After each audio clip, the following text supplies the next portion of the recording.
Kevin, Dominique, Jean-Christophe, Olivier, on va ouvrir vos buzzers pour commencer. Ce qui est fait. Donc, question à 1, 2, 3 points. Et celle-ci vaut un point. On commence doucement avec cette plante aromatique pouvant s'épanouir dans des zones semi-ombragées qui est représentée par des espèces dites vertes ou poivrées. Quelle est cette, Jean-Christophe? La menthe. Exactement, la menthe, très bien.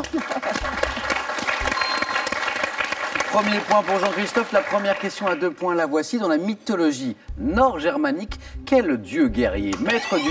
Kevin? Thor. Du tonnerre. Thor, exactement. Du tonnerre, des éclairs, des pluies bienfaisantes également, conduit un char tiré par des chèvres. Première question à 2 points pour Kevin. Qui remportera cette première question à 3 points? Quel pont de Venise, encadré par 2 rangées de... Jean-Christophe? Le pont Rialto. Exactement. Encadré par 2 rangées de boutiques, doit son arche de marbre à Antonio da Ponte. Et c'est Jean-Christophe qui avait déjà inscrit la question à 1 point, qui remporte celle-ci à 3. Un point de nouveau en France. Quel pouvoir un électeur absent le jour du scrutin peut-il donner, Olivier? Procuration. Joli, procuration. Quel pouvoir un électeur absent le jour du scrutin peut-il donner à une personne de son choix votant dans la même commune que lui, en espérant que cette personne respecte bien sûr le vote qu'il lui a indiqué? Pour 2 points. En 1415, quelle célèbre bataille, Kevin? La bataille d'Azincourt. Exactement. Ça joue très vite ce soir.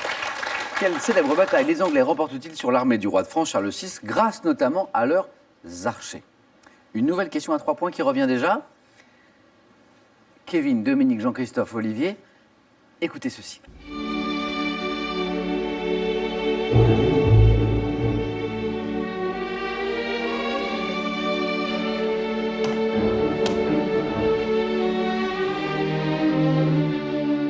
Vous venez d'entendre un extrait de la bande originale du film Laurence d'Arabie. Voici la question. Quel compositeur français, Olivier? Maurice Jarre. Exactement. Maurice Jarre. Très bien. Maurice Jarre, disparu en 2009, lauréat à 3 reprises de l'Oscar de la meilleure musique de film, auteur de la bande originale de ce long métrage de David Lean. Les 3 points sont partis pour Olivier. Pour 1 point, quel département français d'outre-mer est situé sur la côte nord-est de l'Amérique du... Olivier? La Guyane. Du Sud, l'Amérique du Sud, la Guyane, oui. Belle série d'Olivier. Bravo Olivier. Olivier en tête avec 5 points. C'était bien la Guyane. Ici, une question à 2 points. Et c'est de la gastronomie pour la première fois de ce soir. En gastronomie, quelle préparation de sel de veau fourré de champignons et d'oignons doit son nom à un prince russe? Kevin a buzzé. Non, je l'ai vu. Préparation de veau, Olivier? Stroganoff. Non. Quelle préparation de sel de veau qui doit son nom à un prince russe? Vous l'avez. Je me tourne vers Thibaut, notre super champion. Le veau Orlov. Le veau Orlov. Exactement. Bravo Thibaut.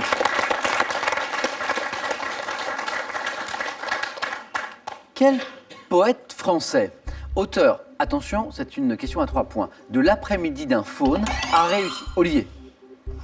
Mallarmé. Stéphane Mallarmé, exactement. Super.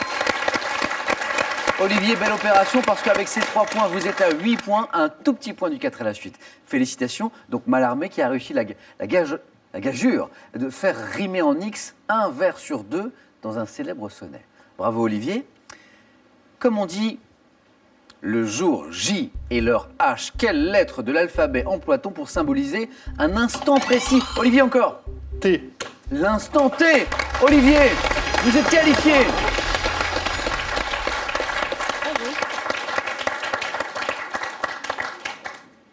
Olivier qui s'est qualifié à l'instant T. T.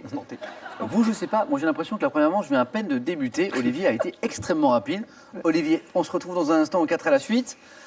En 1977, en s'imposant à Roland-Garros, quel joueur de tennis argentin de Kevin? Guillermo Vilas. Et la bonne réponse. Devient le premier Sud-Américain à remporter un tournoi du Grand Chelem. C'était bien Guillermo Vilas. 6 points pour Kevin. Et maintenant, Kevin, Dominique et Jean-Christophe, regardez ceci. Et dites-moi, quel est cet animal? Ah, Dominique. Le diable de Tasmanie? Exactement. Cet animal à fourrure noire qui doit son nom usuel à l'île d'Australie à laquelle il vit, qui est le plus gros marsupial carnivore actuel. En médecine, quel saillie totale ou partielle, saillie d'un organe hors de sa cavité naturelle est dite discale. Dominique. Hernie. Hernie, joli. Hernie discale. Lorsqu'elle touche deux vertèbres. On rencontre au quotidien, hélas, beaucoup trop de gens qui souffrent d'hernie discale, qui touchent donc deux vertèbres. Dominique, qui était à 0 il y a encore un instant, est déjà à 5 points. On continue comme ça.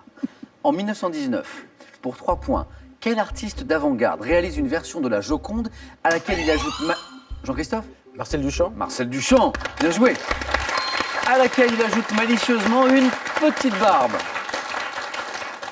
Jean-Christophe passe en tête à 2 petits points du 4 à la suite, à 2 petits points de rejoindre Olivier. Dans un casino, quel employé déclare les jeux sont faits? Kevin. Un croupier. Croupier. Les jeux sont faits, rien ne va plus. Faut terminer que le tour de mise est terminé.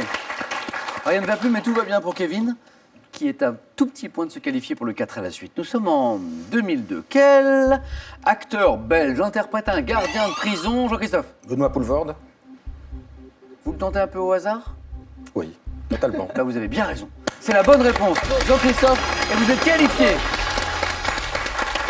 Enfin, au hasard, acteur belge, vous tentez votre chance et vous avez bien raison. La suite de la question, quel acteur belge interprète un gardien de prison entraîné, malgré lui, par Gérard Lanvin en Afrique dans le film Le Boulet? 2 qualifiés pour le 4 à la suite, il me reste une place. Soit pour Dominique, soit pour Kevin. Attention Dominique, car Kevin n'est qu'à une bonne réponse de la qualification. Quel plat commun aux Balkans, à la Grèce, à la Turquie? Kevin. Le bourrec. Non, se compose de bœuf ou de mouton haché, de béchamel et d'aubergine. Dominique. La moussaka. Exactement. La moussaka. Un peu gastronome, un peu cuisinière, Dominique? Cuisinière, non. Gastronome, j'aime bien manger. La moussaka vous rapporte ces 3 points et regardez, 8 points tous les deux. Le prochain qui me donne une bonne réponse est qualifié. Nous sommes en 1954. Dans quel livre de William Golding, de jeunes collégiens anglais, sont-ils les rescapés d'un? Kevin. Sa Majesté des Mouches. En anglais, Lord of the Flies est la bonne réponse. Kevin, vous êtes qualifié. Dans quel livre de jeunes collégiens sont-ils rescapés d'un accident d'avion sur une île déserte? L'excellent livre de William Golding, Sa Majesté des Mouches. Dominique. C'est le jeu. C'est le jeu. Vous êtes tombé sur une première manche au niveau quand même très Il relevé. était très rapide au début. Ça a surtout, joué hein. très vite. Vous aussi d'ailleurs. Il n'a pas manqué grand-chose. Merci d'avoir joué avec nous. Merci à vous. Bon retour au Lila dans cette belle commune de Lila. Merci d'avoir joué avec nous. Pour Dominique, ce cadeau. SodaStream vous offre une machine au design épuré pour créer simplement mais avec style vos boissons pétillantes. Voici la source de SodaStream. Amusez-vous avec le jeu Défi Scrabble et avec ce cahier de 200 jeux variés sur plusieurs niveaux de difficulté. Et préparez-vous à devenir un champion, car ils sont accompagnés de la toute nouvelle édition du célèbre officiel du Scrabble. Et maintenant, c'est à vous. Et maintenant, c'est à vous pour remporter les 3 000 euros. C'est une belle somme, les 3 000 euros que nous mettons en jeu ce soir. Le tirage au sort aura lieu en fin d'émission. Bonne chance à tous. Je vous rappelle la question ce soir. Quel jeu d'adresse, qui est originaire d'Asie, pratique-t-on les jours de grand vent? 2 possibilités. 1, le cerf-volant. 2, la montgolfière. La bonne réponse au 3243 pour le téléphone. Et par SMS, 1 ou 2 au 7 10 20. Tirage au sort parmi toutes les bonnes réponses. Bonne chance à tous. Bonne chance également à Kevin, Jean-Christophe et Olivier. On joue maintenant tous ensemble, avec vous à la maison, au 4 à la suite.